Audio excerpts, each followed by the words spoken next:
RKN banned the promotion of Google and its products on Russian resources. RKN is a Russian company. Its name Roskomnadzor, that it pronounced like. Roskomnadzor. So according to experts, this measure is rather lenient compared to those taken against Meta, a company recognized as extremist. Roscoe introduced a ban on the distribution of Google advertising and its information resources. The reason is the numerous violations of Russian legislation by the American IT company. The YouTube resource has become one of the main platforms for spreading fakes about the courses of a special military operation in Ukraine. According to the agency website, the RKN also stated that the hosting does not fight the dissemination of information by extremist organizations. In other words, the promotion of Google and its products on Russian resources is prohibited. For example, Yandex must mark the search engine as violating Russian law.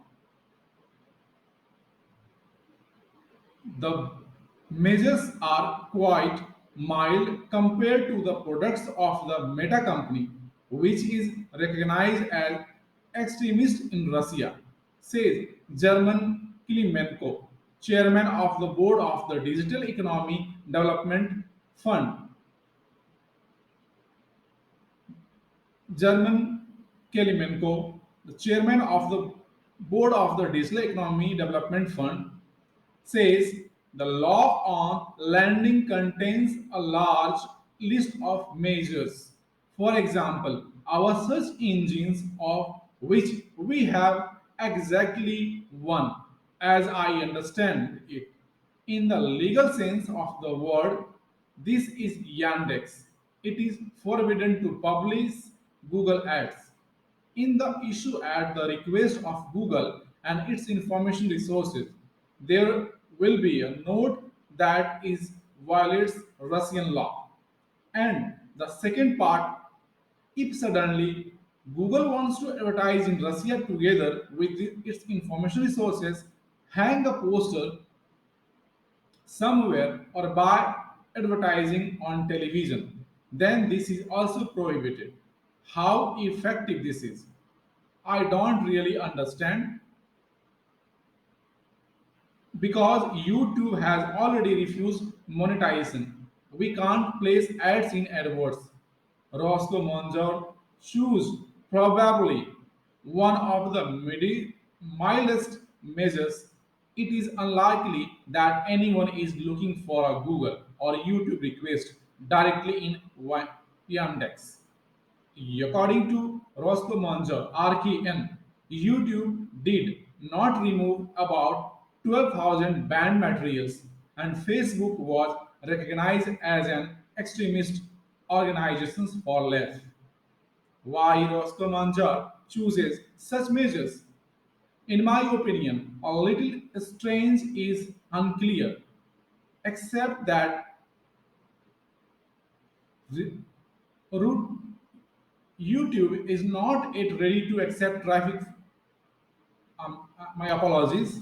I want to say RootTube is not yet ready to accept traffic from YouTube, and therefore they are taking time to raise RootTube and take all the traffic from blogged YouTube to themselves and not give it away. For example, VK. Roscoe measures are being introduced in relation to the Google search engine. the Google Play App Store, YouTube video hosting, the YouTube music service, the Gmail email service, and Google Chat. Pavel Katkov, founder of KIP Legal Tech, member of the Russian Chamber of Commerce and Industry Committee on Entrepreneurship in Media Communications, comments. What so Pavel Katkov, founder of KIP Legal Tech, says we are talking about the fact that if the user searches for these services through search engines, we will he will get such a notification that this person is violating Russian law. I believe if we are looking for some law enforcement analogies, then the appropriate analogy would be a notification about a foreign agent.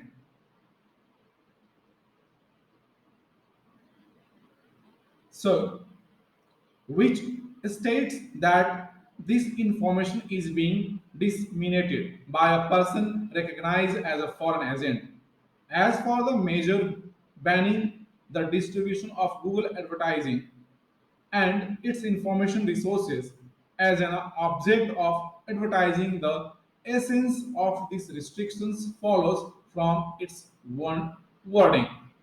That is, Google will not be able to advertise in Russia.